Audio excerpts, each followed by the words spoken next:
The topic is President Obama's education plan, and we're fortunate to have with us to talk about that education plan Dr. PMillet from the College of Education at Tennessee State University. Dean, let's see if we can pick up where we left off before the first commercial break by talking about, from your perspective, talking about President Obama's education plan, period. Let's talk about it from that perspective. Okay. Well, I'm very pleased to talk about the education plan, because the thing with the plan, about the education plan, is lots of people have heard about it, that there is an education plan, but very few people know any of the details of the plan. So I'm pleased to share some of that with you. Let me introduce this discussion by kind of laying the groundwork, by saying something about how I see the educational system that we've got in the United States currently. And based on this discussion, then we can talk specifically about the plan. As I see it, there are a number of areas of concern that we currently have in the educational system. One of them involves the preparation and retention of teachers in the school system. One of them involves the success rates of our students in the school system. Are they going through to graduation and being successful in the school? And the third one is the rising cost of a college education. So let me just talk briefly about each one of those, and then I'll get right into the plan. The first one talks about teachers that are in the school system. One of the problems that we see with teachers is that there is a very high attrition rate with teachers. They tend not to stay in the field. Of teachers that are in the field at any one time, approximately 30% of them leave the profession within the first 5 years. Approximately 50% of teachers are going to leave within the first 9 years. Of the teachers that remain, a challenge that we have is, because of the scarcity that we have, particularly in some high demand areas, math, science, special education, English language learners, those kind of things, sometimes we have teachers who are teaching outside of their areas of expertise. The unfortunate part is that sometimes when the first day of class comes, we have to have someone in the classroom. Someone's got to be in front. So that's a problem that we've got with the teachers. In terms of the student performance in the classroom, there's another challenge. Currently in the United States, at any one time, approximately 65 to 70% of students graduate. So that leaves, we've got about 30-some% of people do not get a high school diploma. Now, if you're a member of certain groups, if you're a member of a Hispanic group, African American, economically disadvantaged, then your graduation rate is going to be even lower. Now, the problem that has is that it causes a number of other challenges. Now you've got problems with unemployment, underemployment. Many of the people that are currently incarcerated are going to have less than a high school graduation rate. So those are some of the kind of things that you see.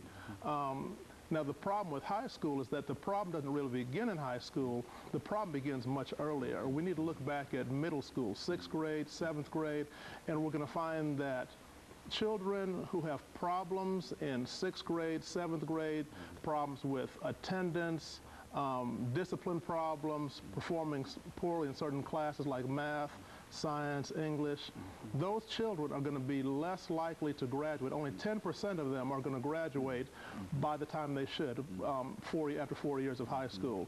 Even if you look in this country right now, only about 50% of the adults read at less than an 8th grade level. And the average newspaper is written at the 5th or 6th grade level. So we've got a number of challenges with this. Let me talk about the third one, and then I'll get directly into the economic plan. The first one I talked about was teachers. The second one I talked about was the challenge of school. The final one is the cost of a college education. The cost of college education has steadily risen, and over the last 5 years, it's risen by 40%. That makes it very difficult for average working families to obtain a college education. The average student, when they do graduate, they've got about $19,000 or $20,000 in debt, and that's very difficult to pay off. When you look at graduation rates by demographic group, you'll see about 12% of Hispanic persons with a college degree, 16% of African Americans, 33% of whites will have a college degree. So if you look at those three different areas that I've described, those are going to be the primary areas that President Obama's plan are going to address. Very good. Very good. Now, let me switch gears a little bit and talk about his plan specifically. Now, his plan is going to address all of those areas, And let me just give you the headings, and then I'll talk a little bit about each one. Okay. One of them is going to look at early childhood education. That's going to be children from birth up until around age 4 or 5. Then it's going to look at traditional school-age children, kindergarten through 12th grade. It's going to look at higher education, so this people are getting a college degree or higher. And then it's going to look at problems or challenges to deal with teacher preparation. Now, if I just look at the first one and talk about that for just a moment, here's how the plan looks at early childhood education. President Obama's plan recognized that in order for children to be successful, they have to have an early foundation in terms of appropriate social, cognitive, emotional, and physical development. That's going to start early on in childhood. So one of his initiatives is going to recommend universal preschool for everyone. You know, is this the Head Start kind of example? Is that preschool? This one is even going to be before. Okay, good. Right. Preschool is going to be right before kindergarten, and before that you've got Head Start. So this plan talks about both of them. There's one that's going to put additional funding in preschools to enable families to be able to pay for and support it.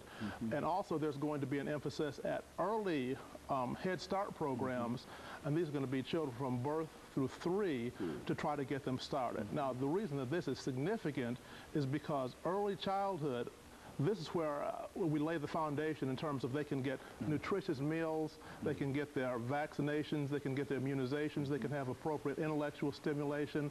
So it is very important that we have an appropriate levels of intervention for early childhood. So those are some kind of things you see for the early childhood. Now, in terms of K through 12, one of the significant impacts is going to be a reform of No Child Left Behind. Okay. Now, we're all familiar with the No Child Left Behind, and there were a number of important points that were related to that. No Child Left Behind really had some strong, valid tenets. And let me just give you 2 primary ones. One was that all children would have reach appropriate educational benchmarks. Second one is that every child would have a highly qualified teacher in his or her class. Okay, I think that this might be appropriate to stop at this particular moment here and make preparations for our second commercial break. Okay. And then we'll come back and give you an opportunity to pick up at that. But that's essentially what we wanted to get, the kind of information that you're giving us now, because I think that people can look at this information, can hear this information, and have a fairly good idea in terms of what Mr. Obama is talking about dealing with his education plan. And of course, we'll be back with our audience following this very, very short commercial break, and we'll pick up at that point.